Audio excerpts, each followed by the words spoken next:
Que a graça e a paz de nosso Jesus Cristo e o amor de Maria esteja com você, amada irmã. Vamos dar continuidade, o nosso estudo, a nossa reflexão, no primeiro mandamento da lei de Deus. Então, antes de nós iniciar, pedimos, invocamos a Trindade Santa em nome do Pai, do Filho e do Espírito Santo.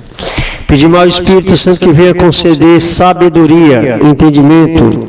Vem de Espírito Santo sobre o meu coração, sobre a minha mente, sobre cada irmão e irmã que vai ouvir, assistir esse vídeo. Que Deus possa trabalhar no seu coração. Também peço a intercessão da Virgem Maria, Nossa Senhora, e Jesus misericordioso, que possa com a sua misericórdia tocar em nossos corações. Ave Maria, cheia de graça, o Senhor é convosco, bendita sois vós entre as mulheres, bendito é o fruto do vosso ventre, Jesus. Santa Maria, Mãe de Deus, rogai por nós pecadores, agora e na hora de nossa morte. Amém. Estamos dando continuidade, O primeiro mandamento, amar a Deus. Amor de Deus, Primeiro mandamento, amar a Deus. Adorar, conhecer como Deus e como Criador e Salvador e Senhor. O dono de tudo, quem existe, o amor infinito e misericordioso. Adorar o Senhor, teu Deus, só a Ele prestará culto.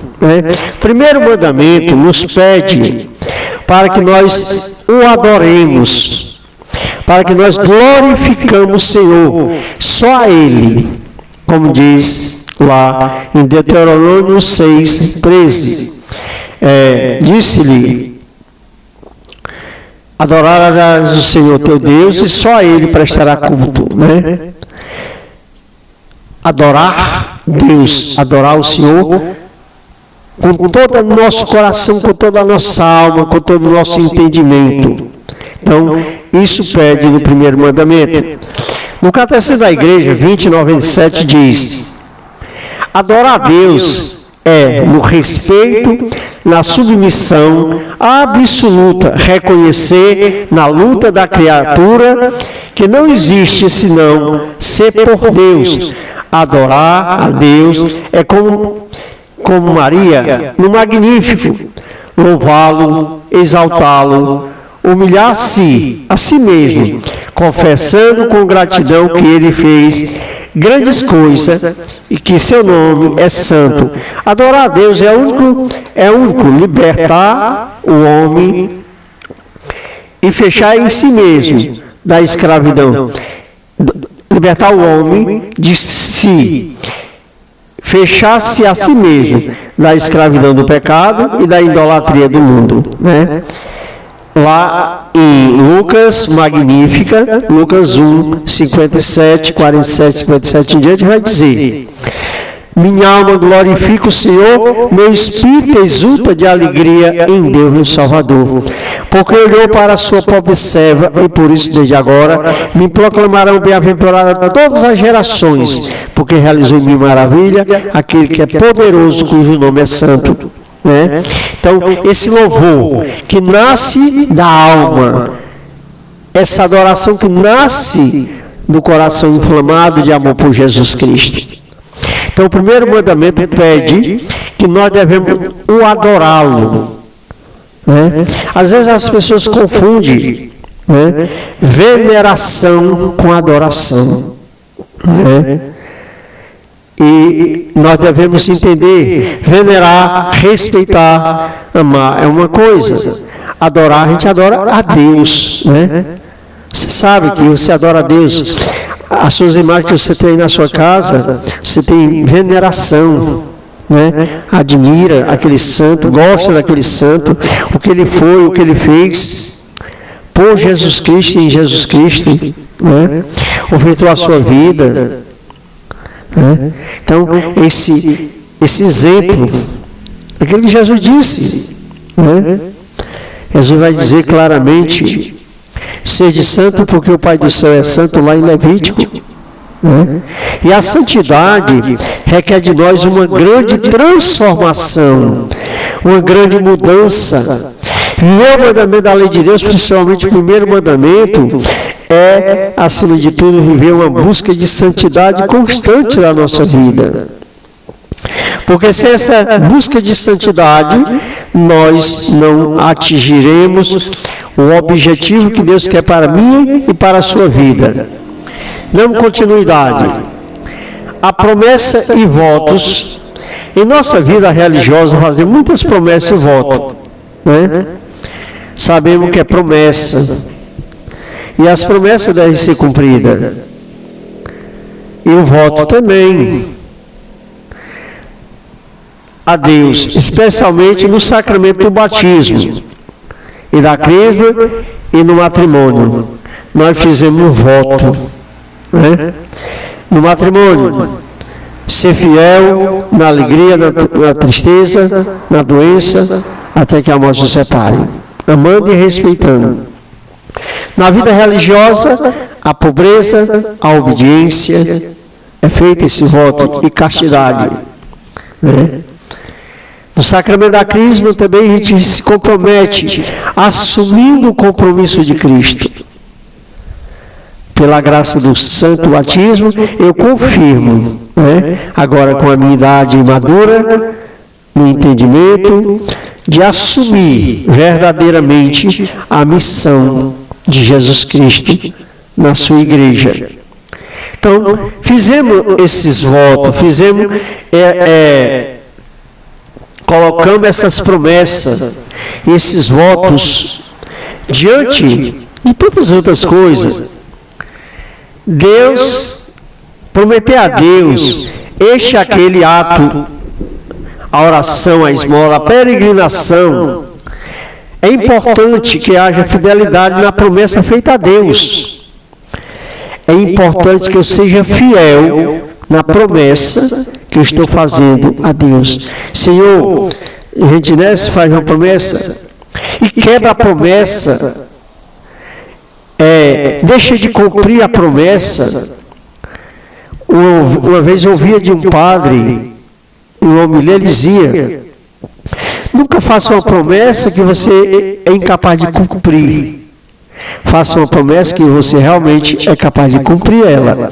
E não faça promessa pelos outros. Se você fizer, saiba que você é que vai cumprir ela. Porque aquela outra pessoa pode não cumprir.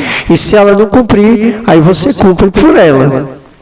Porque se eu fizer uma promessa pela pessoa e ela não fizer, cabe a mim cumprir aquela promessa feita.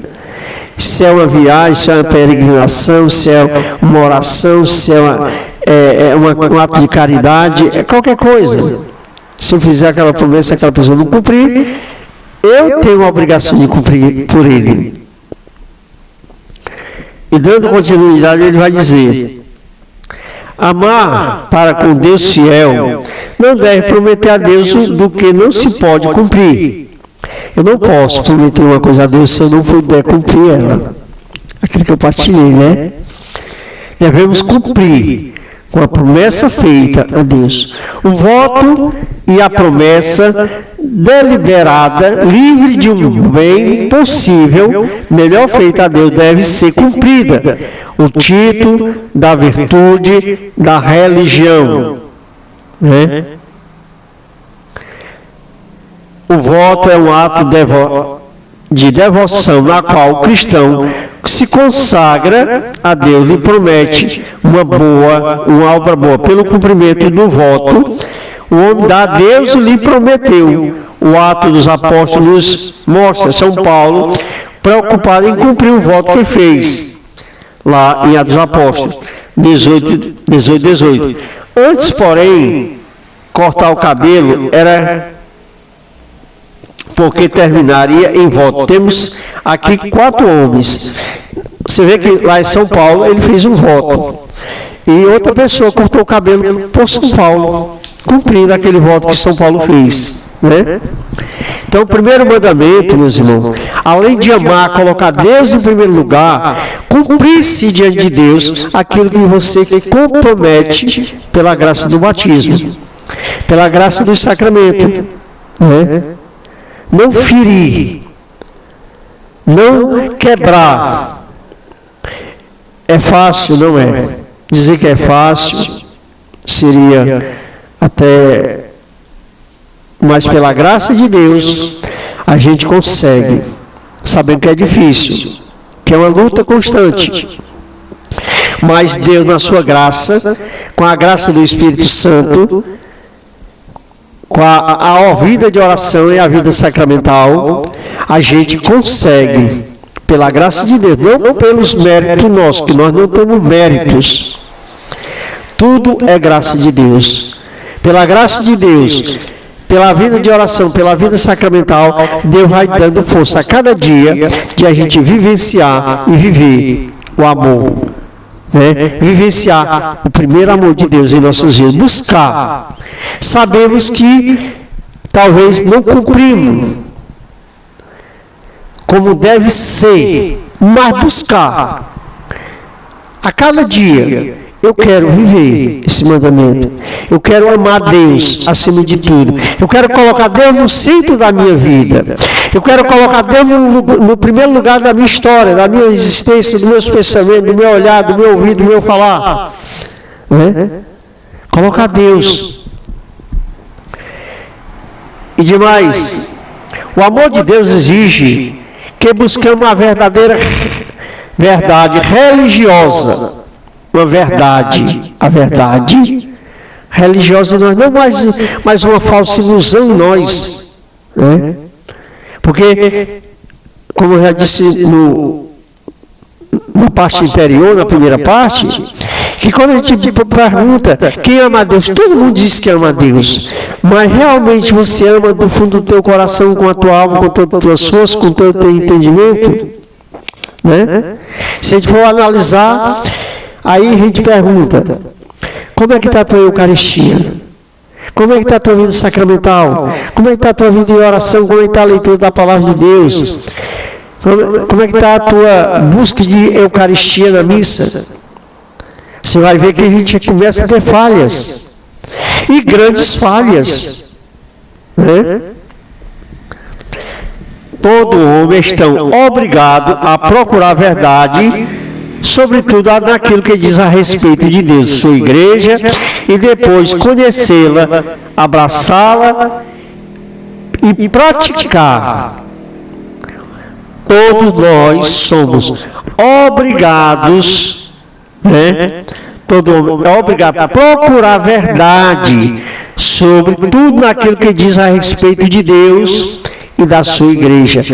Buscar, conhecer, estudar o catecismo da Igreja Católica, estudar a moral católica, buscar conhecer os documentos da Igreja, ler a palavra de Deus, participar da missa, porque na homilia ali retrata, fala, mostra para nós o Antigo Testamento, o Salmo, as cartas e o Evangelho de Jesus Cristo, finalizando no Evangelho de Jesus.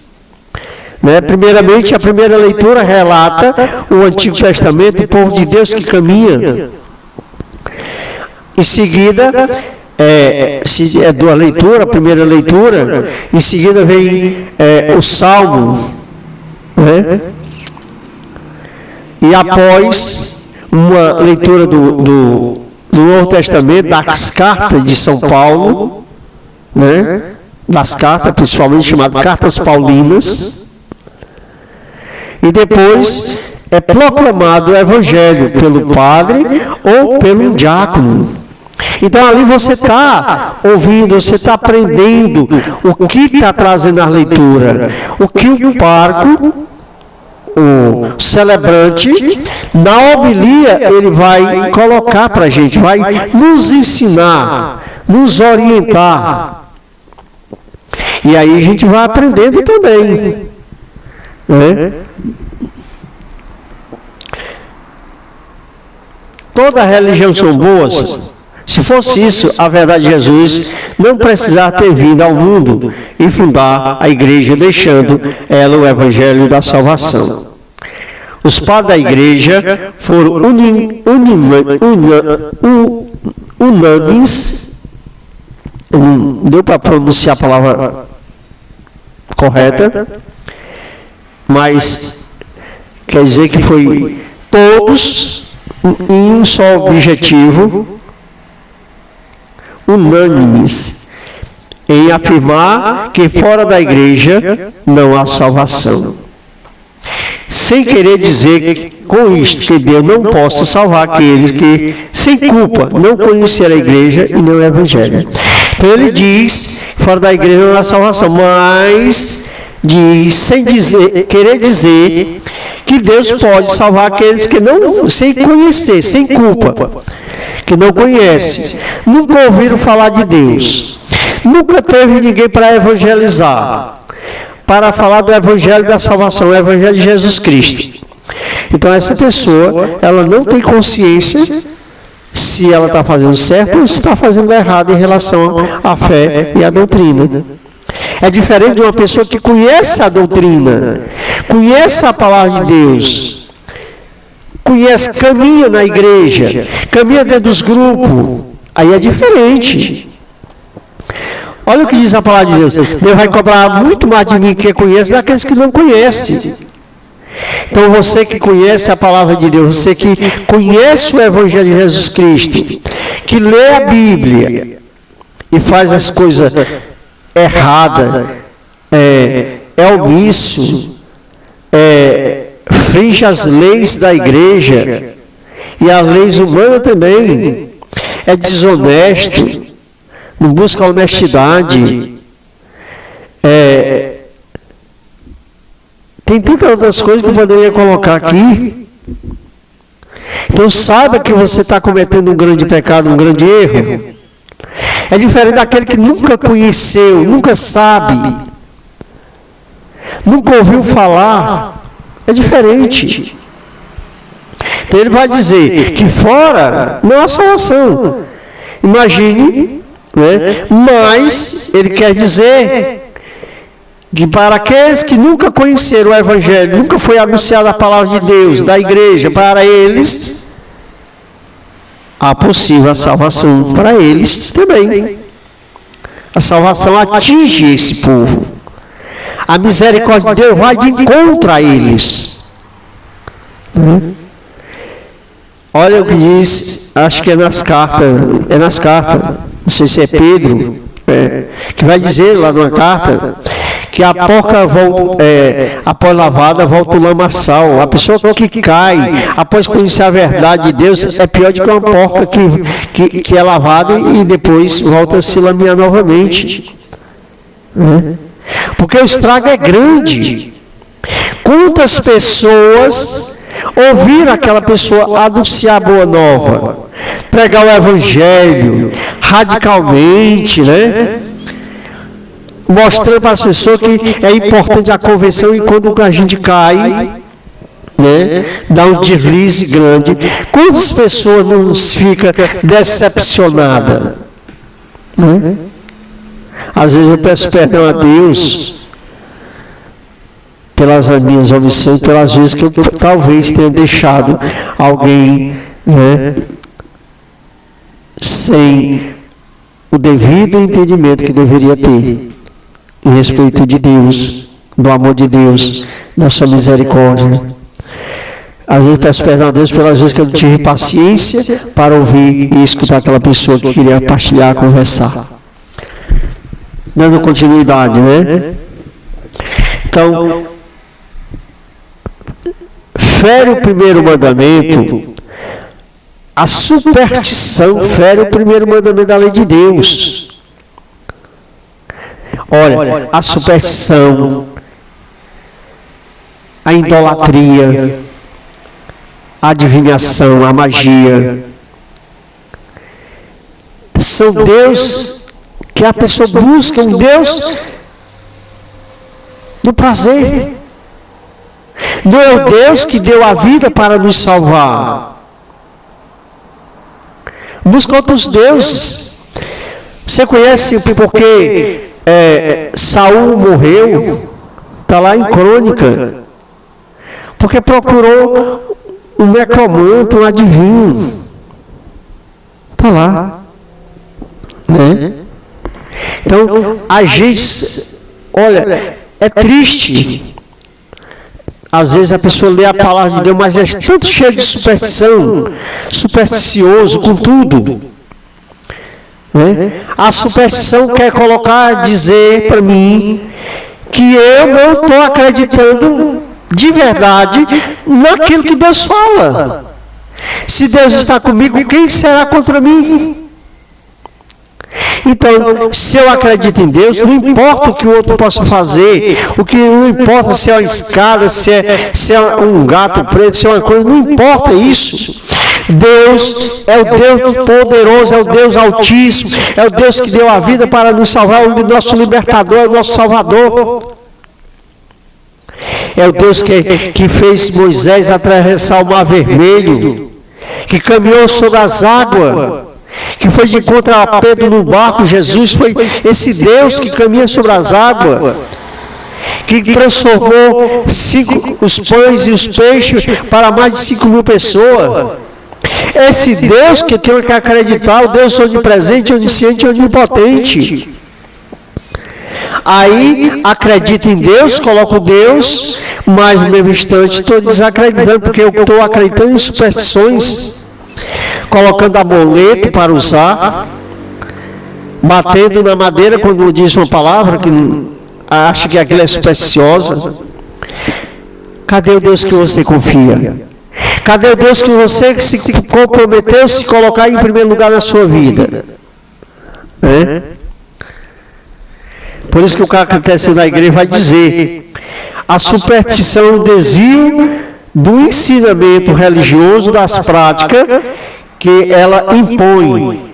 Pode afetar também o culto que prestamos ao verdadeiro Deus. Por exemplo, quando atribuímos uma importância de alguma maneira mágica, se essas práticas em si mesmas, legítima ou necessária, atribui a eficácia exclusivamente à materialidade das orações ou de sinais sacramentais, sem levar em conta a disposição interiores que ela exige, cair na superstição. Né? Então, cadê? Eu não posso usar um crucifixo, né, como um amuleto supersticioso. Eu vou usar esse crucifixo aqui no meu peito, vou usar a minha correntinha de consagrado de Nossa Senhora no meu braço, e agora em diante eu estou livre de tudo. Não é assim. Eu tenho que buscar me converter. Eu tenho que me converter, eu tenho que rezar, eu tenho que me converter, eu tenho que me confessar, eu tenho que ir para a missa. Eu tenho que buscar as coisas de Deus. Não é só eu ter uma Bíblia lá no Salmo 90 e pronto, não. Eu preciso rezar o Salmo 90, eu preciso rezar o Salmo 22, eu preciso rezar o Salmo 120, eu preciso rezar a armadura do cristão. Não é só colocar ela lá. Por isso que muitas vezes a gente coloca, dizendo que Deus está em primeiro lugar, mas colocando Deus em segundo lugar. Porque colocando também dentro de nós o lado supersticioso, que é exatamente isso que eu disse. Eu não estou usando o texto como superstição, mas eu uso o texto como um sinal sagrado da graça de Deus, que ali é sacramental. Foi benzido pelo sacerdote ou um diácono ou o próprio bispo. Então ali se torna sacramental. Então não é para me colocar como superstição. Eu usar esse texto daí diante, não vai acontecer mais nada na minha vida. Não é assim. É como, né, a pessoa busca algo, fulana com a reza, e acontece a coisa. Olha o que Jesus vai dizer. Quando eles pediram que Deus curasse, teus pecados são perdoados. vai e não volte mais a cometer.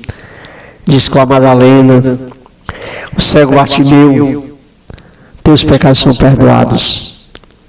Né? Então, como é que nós queremos alcançar a graça de Deus? Se nós não buscamos nos arrepender dos nossos pecados, da nossa miséria e das nossas fraquezas. É necessário, amado irmão, nós buscar nos converter em primeiro lugar, para que a graça de Deus possa penetrar em nossas vidas. Por isso que o primeiro mandamento da lei de Deus proíbe, nos exorta buscar superstições, buscar os amuletos de sorte, mas vivenciar uma fé autêntica do Evangelho de Jesus Cristo e confiar na graça de Deus e não vacilar na fé, buscar sempre, em primeiro lugar, o Deus que tudo pode, o Deus de amor, o Deus misericordioso. Então, o primeiro mandamento nos pede, nos exorta, né? Adorar Jesus Cristo verdadeiramente, com toda a nossa alma, com todo o nosso coração, com todo o nosso entendimento. Adorar, contemplar a sua grandeza e olhar que tudo que Deus fez é belo e maravilhoso para nós. Basta que nós olhamos e observamos que cada grão de areia, cada planta, cada obra que Deus criou é belo, é maravilhoso aos nossos olhos. Tem que ser, porque Deus fez tudo isso com amor para nós. Por isso, meus irmãos, refletimos, realmente, eu estou buscando vivenciar o amor de Deus a cada dia da minha vida. O primeiro mandamento é amar Deus sobre todas as coisas.